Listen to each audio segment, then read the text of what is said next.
Welcome back to another episode of Drink Tales. And today, this is the last video of 2021.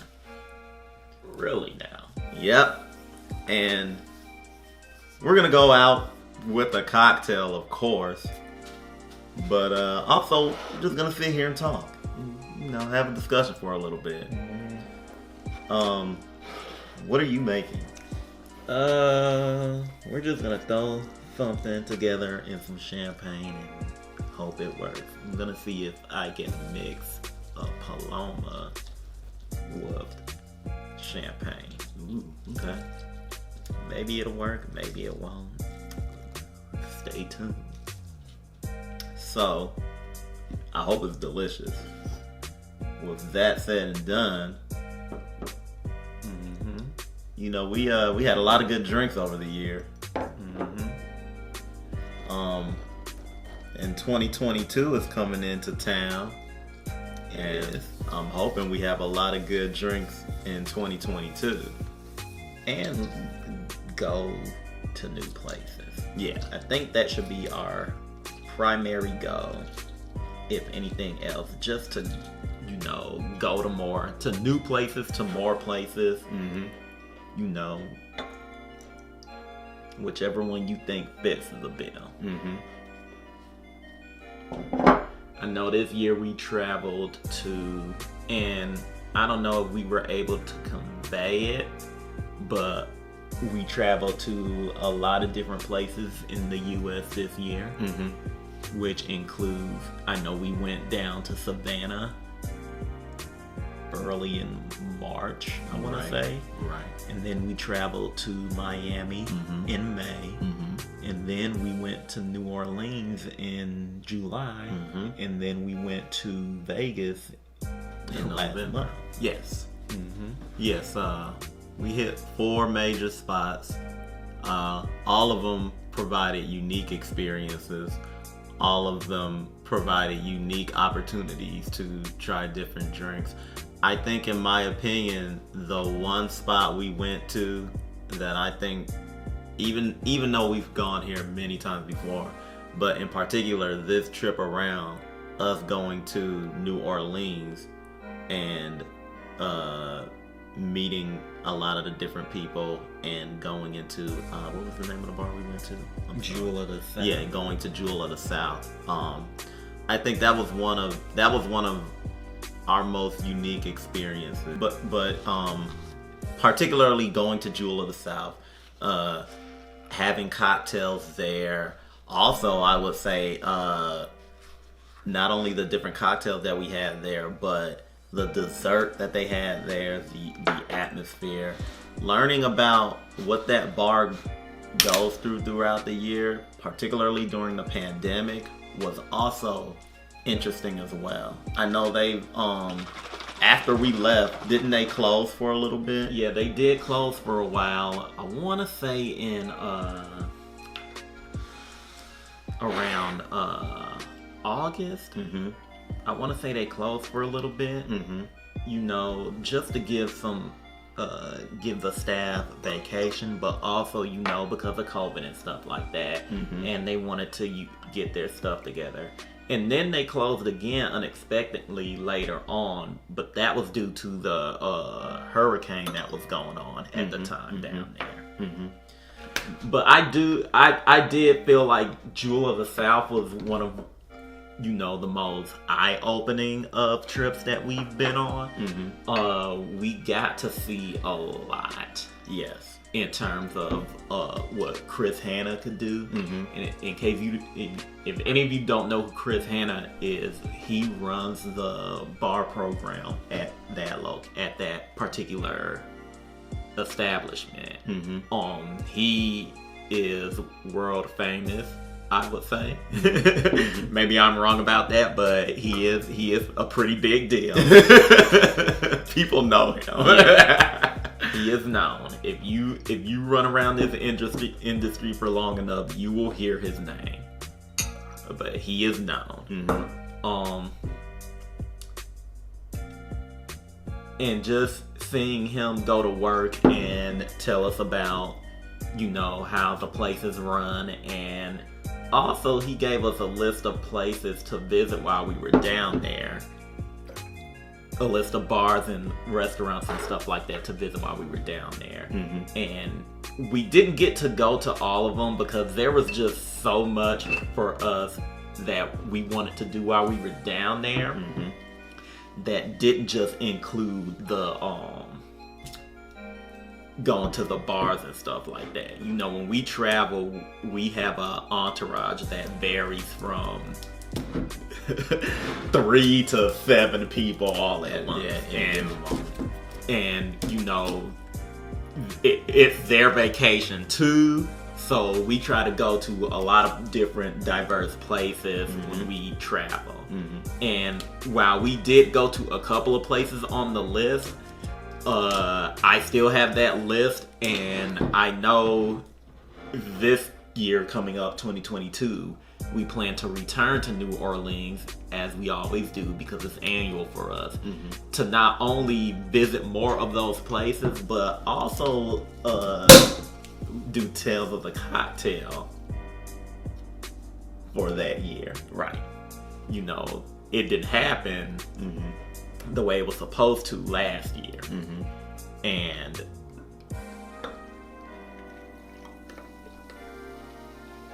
that was a shame. But nonetheless, we did enjoy ourselves while we were down there. Another place I would like to put out there, which is kind of random, but I still remember it, was I believe it was the Dungeon, right, on Bourbon Street. Oh, that's pretty good. And the reason I bring it up is because it was a speakeasy. It wasn't your traditional speakeasy, as it were. But nonetheless, it fit the criteria in its own way. And if you're going down Bourbon Street, and a lot of people will be like, Bourbon Street is the tourist, is where all the tourists go. And that may be true, but that's not, always a negative thing. You're bound to see some stuff that would interest you there, and the Dungeon was one of those places. Yeah, and to be fair, the Dungeon was at the corner of Bourbon Street, and I forgot the other street. So you could kind of technically say it wasn't on Bourbon Street as well. But yeah, I thought that was a unique speakeasy experience. And that's the thing, I don't know if you could classify it as a speakeasy, but on the other hand, you probably could, because it is hidden. They do have criteria for you going. You can't bring cameras and stuff like that in there. Right. But when we went in there, the bartenders were accommodating. It's a vibe that if you aren't expecting it, you get a lot of people that go in there and think they can act wild, and that's not the case. They will straighten you up with the quickness. I do need to shout out security that was working there that night. We went in there. We witnessed them. They weren't taking any of that nonsense. They let a couple of tourists know. They let a few tourists know, you're not gonna act wild and play that shit in here. Getting off of New Orleans, one of the things that made Miami memorable for me was meeting the creators of Candela. Oh, most definitely. And hearing about how everybody down in the distilleries and stuff really enjoyed our videos, and how much they watched them, how much they watched that video, and how much they enjoyed hearing about the positive things we said about Candela. That was memorable to me because it kind of,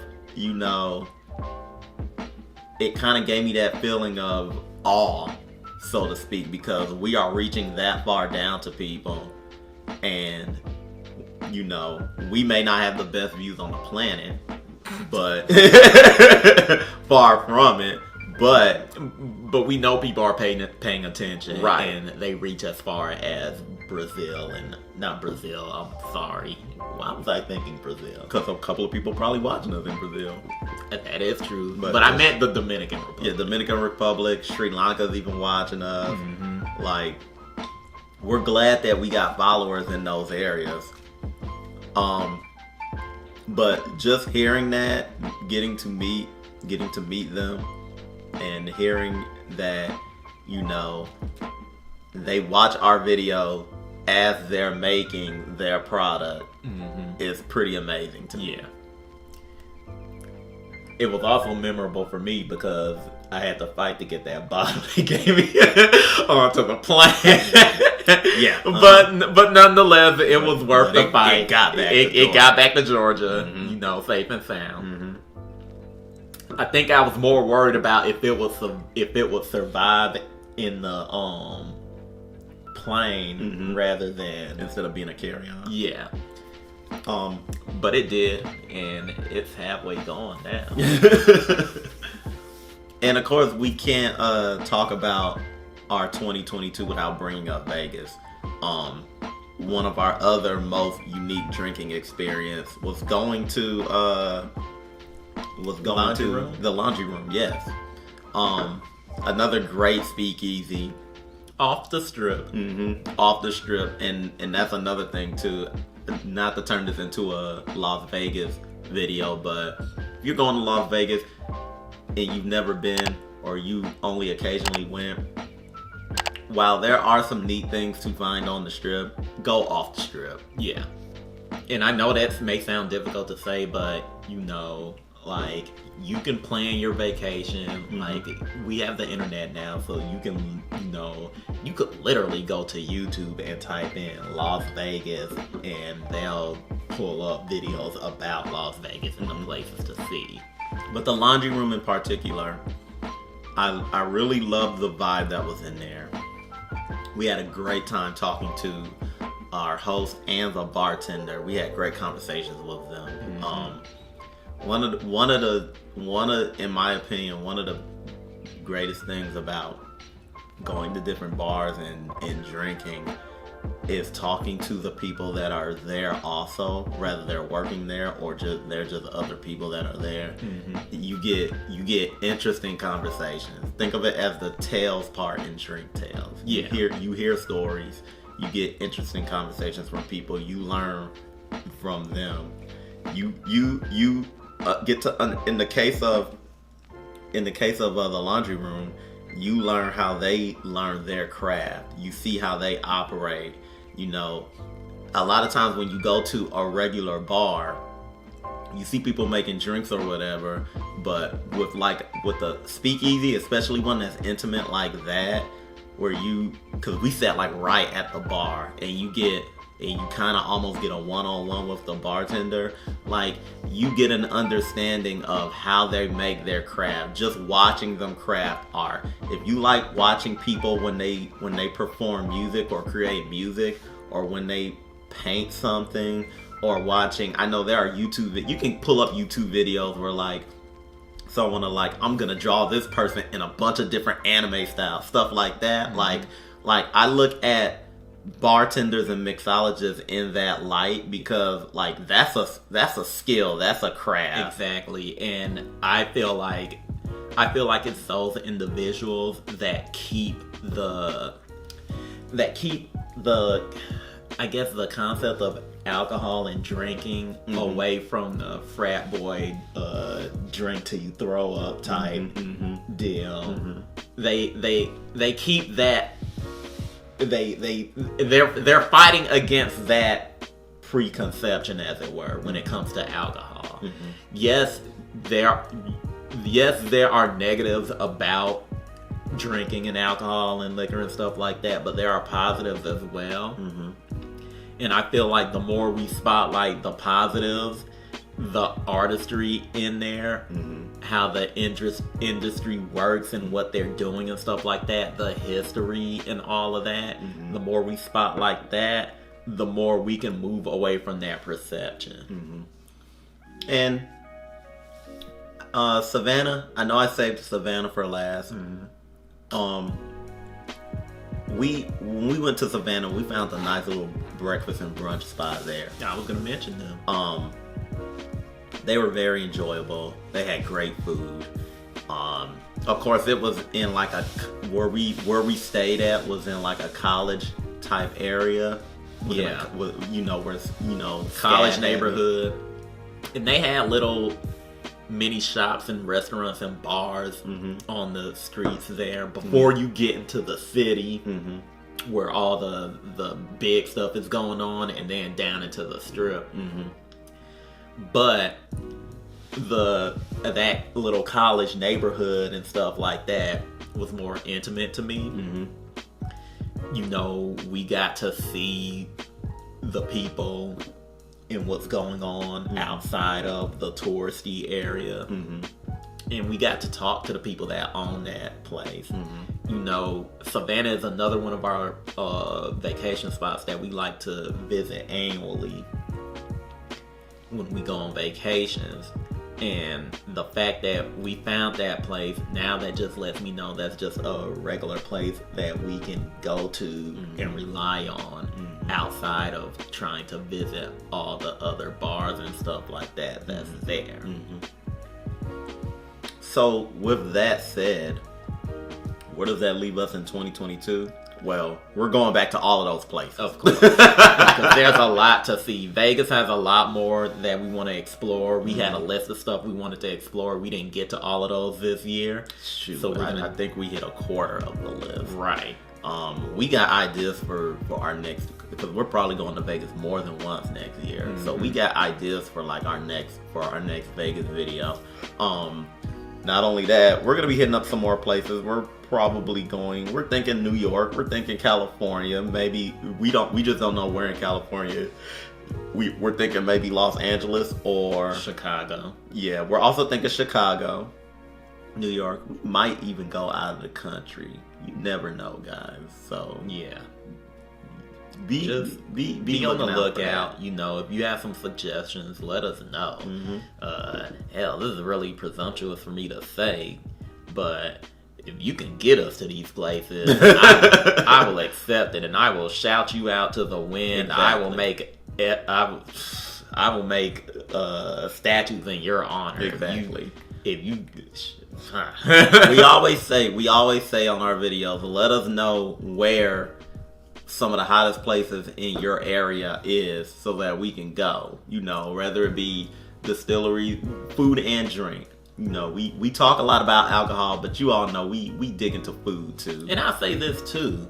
There are a lot of places in Atlanta, some of them like brand new, like brand new, that we want to explore. We may get to a couple of those in January. We got a couple of festivals. I didn't bring this up, but like we even went to some places in Atlanta this year that were pretty hot. You guys remember we went to the Tequila Festival? Loved it. We're going back next year. So we've been looking out for that Tequila Festival to see when they're popping up. We're doing a lot of festivals in 2022 as well. So be looking out for us to go to these places as well. Before we go though, you wanna tell them the recipe of this, and do we have a name for this, or are we naming this? It's just a Paloma champagne. You do an ounce of grapefruit juice, an ounce of 2 ounces. An ounce of grapefruit juice, an ounce and a half of your champagne, brut to be exact. Juice of half a lime. And did I say 2 ounces of tequila? No, I said an ounce and a half of tequila. And then you top it with champagne. What you may want to do though to spice it up, and I didn't do this because I forgot, because when I usually do a champagne cocktail and nothing else, I do this, but add a sugar cube to it. Add a sugar cube, put some bitters on it, throw it in there, and then put all of those ingredients in there. Alternative, just because I'm going off of the taste. Alternative, throw some jalapeno in there. That could work. Like a jalapeno. If you don't want to do the sugar cube, do a dash of simple syrup. Yeah. Like half an ounce of simple syrup. And if you don't want to do simple syrup or sugar cube, like I say, the jalapeno, spice it up, make it a little spicy. Like we did this without any sugar or jalapeno because I just, wanted to taste it as it is. The not the pineapple, but the grapefruit juice was sweet enough for me. But it could be sweeter. It's more sour and tart than anything. And if you don't want to, buy grapefruit juice, squeeze a grapefruit. But either or will work well. But this is very good. Would you say specifically brut champagne? Would you do anything else? Rosé. Okay. Or Moscato. Okay. A rosé, a Moscato, or a Prosecco. Okay. With that said, that'll do it for this episode of Drink Tales. Happy New Year, everyone, if you're watching this after January 1st. And until next time, everybody,